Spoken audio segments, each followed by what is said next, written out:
आज हम दिखाएंगे आपको महाराणा कुंभा का महल।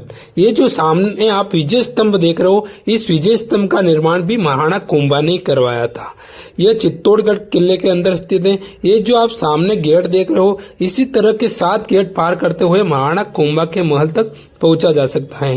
वहां पर टिकट खिड़की आएगी और टिकट खिड़की लेने के बाद पहले जो आएगा वो महल महाराणा कुंभा का ही आएगा। इसी तरह महाराणा कुंभा के महल के अंदर जाते हुए सबसे पहले यहाँ पर एक बोर्ड लगा हुआ है। यहाँ पर लिखा हुआ है कुंभा महल। यहाँ पर लिखा हुआ है कि यह भव्य महल विशिष्ट आवासीय राजपूत स्थापत्य की झलक प्रदान करता है। पूर्ववर्ती में इस महल में महाराणा कुंभा 1433 से 1468 ईस्वी में कई परिवर्तन करवाए। यानी कि ये महल तो पहले ही था, परंतु महाराणा कुंभा ने इसमें बहुत सारे परिवर्तन करवाए, इसीलिए महाराणा कुंभा के महल के नाम से जाना जाता है। यहाँ पर विदेशी पर्यटक भी आते रहते हैं। इस किले को भारत का सबसे बड़ा किला माना जाता है, इसीलिए यहाँ पर बहुत सारे विदेशी पर्यटक भी आते रहते हैं। इस महल की जो दीवारें हैं सुदृढ़ पत्थरों से निर्मित हैं, जिसकी बाहरी दीवारों को अनेक प्रकार से अलंकारों से सुसज्जित किया गया है। महाराणा कुंभा जो थे वह सूर्य भगवान के भक्त थे और सूर्य भगवान के दर्शन करने के बाद ही अन्न और जल ग्रहण करते थे।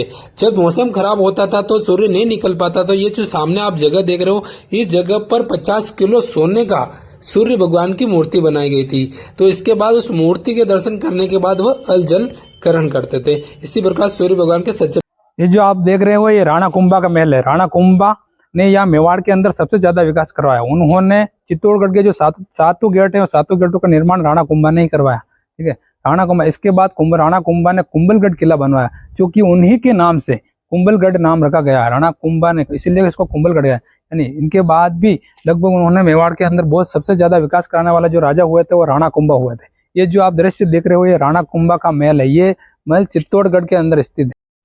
ये जो आप सामने छतरी देख रहे हो, वहां पर राजा बैठा करते थे और यहीं पर दरबार लगता था। जब कोई प्रोग्राम होता था, तो होली दिवाली जब होता था तो उस वक्त यहाँ पर दरबार लगता। महाराणा प्रताप के पिता उदय सिंह और उदय सिंह जी के पिताजी राणा सांगा और राणा सांगा के पिता राय सिंह जी और राय सिंह जी के पिताजी जो तो महाराणा कुंभा हुआ करते थे। इसीलिए यह महल पूरा बहुत ही सुंदर था पहले। यहाँ पर टूट फूट स्थिति हो गई है। ये टूट फूट के पूरी जर्जर स्थिति हो गई अब इस महल की। इस किले के ऊपर 3 बार आक्रमण हुए थे। पहला आक्रमण क्या था, अलाउद्दीन खिलजी ने 1303 के अंदर किया था। उस वक्त रावल रतन सिंह का शासन हुआ करता था। उस वक्त रानी पद्मिनी ने लगभग 13,000 स्त्रियों के साथ जौहर किया था। दूसरा आक्रमण हुआ था 1535 में, गुजरात के बहादुर शाह ने आक्रमण किया था। उस वक्त रानी कर्णावती ने जौहर किया था। इस तीसरा जो आक्रमण करा था वो अकबर ने करा था 1567-68 में। उस वक्त जयमल और फत्ता के नेतृत्व में ये युद्ध लड़ा गया था। इसी प्रकार यहाँ पर 3 बार युद्ध हुए, 3 बार ये युद्ध हारे थे, जिसकी वजह से तीनों बार इन्होंने ये महलों को तोड़ फोड़ दिया गया। बहुत सारे मंदिरों को भी तोड़े, यहाँ पर बहुत सारे महलों को भी तोड़ दिया तोप की सहायता से। इसीलिए यह महल जो था पहले बहुत ही सुंदर हुआ करता था। इसी महल से एक सुरंग भी जाती है जो कि गोमुख कुंड की तरह वहां जाती है। कहा जाता है कि रानी पद्मिनी ने जब जौहर करा था, इसी सुरंग की सहायता से गोमुख कुंड में स्नान करने के बाद उन्होंने जौहर करा था।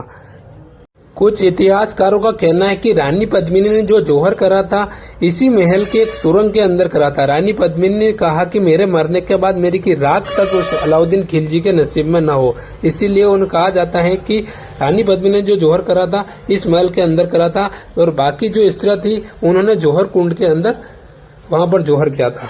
ये जो आप देख रहे हो गोमुख कुंड है। उस महल से यहाँ तक के लिए एक सुरंग आती है, इसको गोमुख कुंड कहा जाता है और वहां से एक सुरंग आती है। ये जो आप सामने देख रहे हो एक गोमुख कुंड कहा जाता है। ये पानी आता है, यहाँ पर गोमुख कुंड से पानी निकलता है और यहाँ पर शिवलिंग के ऊपर गिरता है। इस गोमुख कुंड का पानी पवित्र माना जाता है, इसीलिए जौहर करने से पहले रानी पद्मिनी यहाँ पर नहाई थी। अब हम आपको गोमुख कुंड का जो है मुंह है, गाय का जैसा मुंह है, उस मुंह से पानी निकलता है, वो मुंह दिखाते हैं आपको। ये जो आप सामने देख रहे हो ये वो मुंह है जहां से पानी निकलता है और वहां पर गिर रहा है शिवलिंग के ऊपर।